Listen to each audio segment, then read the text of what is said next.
La place Isidore-Brun se situe entre la rue Voltaire et la rue de l'Immortel. C'était jadis l'aire publique de battage du blé.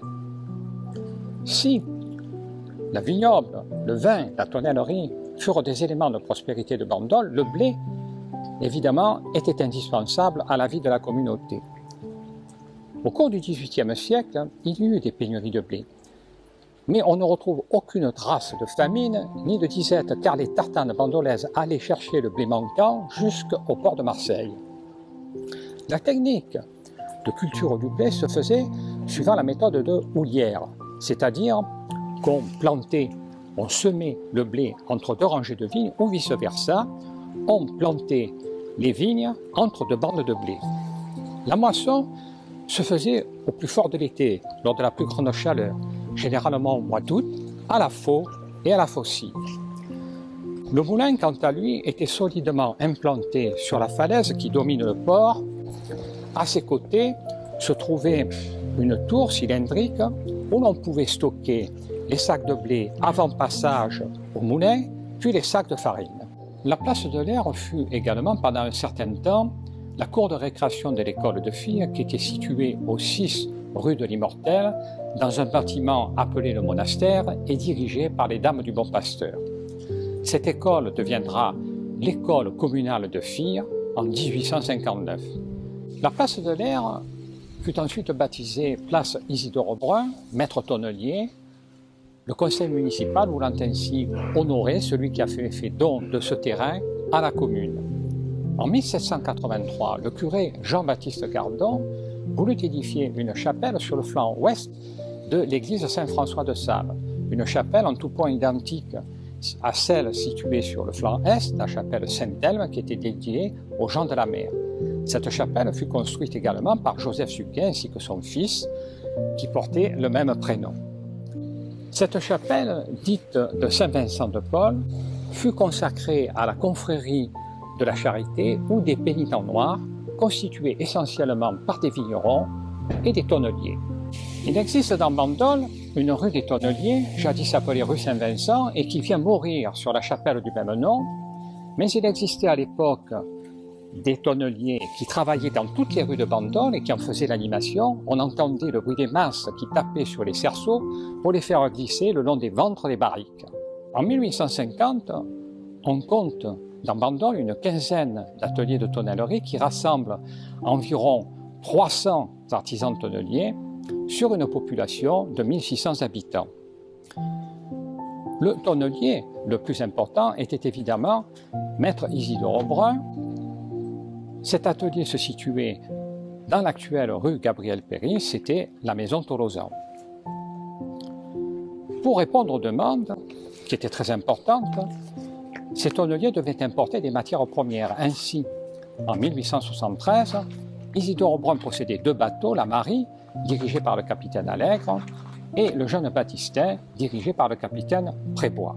Il faut imaginer l'animation qui régnait dans les rues de Bandol à cette époque. Outre les coups de masse, les coups de marteau qui étaient donnés par les artisans sur les cerceaux pour les faire descendre le long des ventres ronds des barriques, ceux-ci rabotaient, ponçaient, allumaient des braseros de manière à cintrer les barriques. On peut s'imaginer également cette bonne odeur qui mélangeait à la fois la fumée et l'odeur des copeaux de bois. À la fin du XIXe siècle, à la suite de l'attaque du phylloxéra qui va détruire quasiment tout le vignoble bandolais, la tonnellerie, évidemment, va décliner et s'éteindre totalement. Beaucoup de tonneliers seront réembauchés sur les arsenaux de Toulon et de Marseille, où l'on appréciera leurs compétences.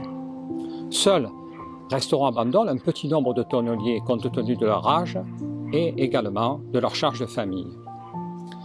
En 1911, le tonnelier Isidore-Brun va vendre son chai constitué de 5 foudres, dit le Petit Chai, à Marie-Augustine Tolosan. Après le déclin de la vigne et de la tonnellerie, les paysans se sont tournés vers la fabrication de couronnes mortuaires à partir de fleurs séchées, en particulier des immortelles, qui s'accommodent bien de l'aridité de nos coteaux. On voit sur la photo, sur la carte postale de la place de l'Aire, les ouvrières qui sont assises devant leur maison et qui, tout en bavardant, tissent, ficellent les fleurs séchées, les immortelles, sur les couronnes mortuaires. L'édification de cet oratoire, qu'on voit derrière moi, a été décidée par le curé Jean-Baptiste Gardon le 17 janvier 1786, jour de la fête de Saint-Antoine le Grand, qui était un moine égyptien du IIIe et IVe siècle. Ceci en mémoire de l'incendie des javelles de blé qui se trouvaient sur la place de l'Aire, et qui avait miraculeusement épargné les demeures alentours. Paradoxalement, à l'intérieur de cet oratoire, on retrouve une statuette de Saint Joseph à l'enfant. Probablement faut-il y voir là, comme le propose le professeur Alain Vignal, une association avec la confrérie créée en 1773, la confrérie de Saint Joseph, dédiée au métier du bois. Cet oratoire est sur le muret qui protège une courette, la niche est à double arcature et le toit, de forme pyramidale, est prolongé par une croix. Un peu plus haut dans la rue Voltaire, approximativement au numéro 12 bis, se trouvent les restes du pigeonnier du seigneur de Boyer. Sur un portulan de Barras de la Penne, qui était au service de la marine de Louis XIV, on retrouve ce pigeonnier à l'extrémité droite du dessin. Sur le plan Fouque, plan cadastral de 1829, on retrouve également le quartier du Pigeonnier.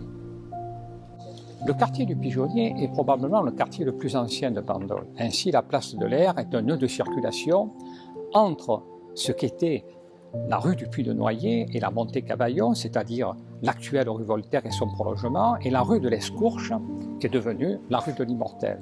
Escourche en provençal vient de escourci, qui signifie raccourci. Ainsi, ce raccourci permettait d'accéder à l'arrière-plan de Bandol.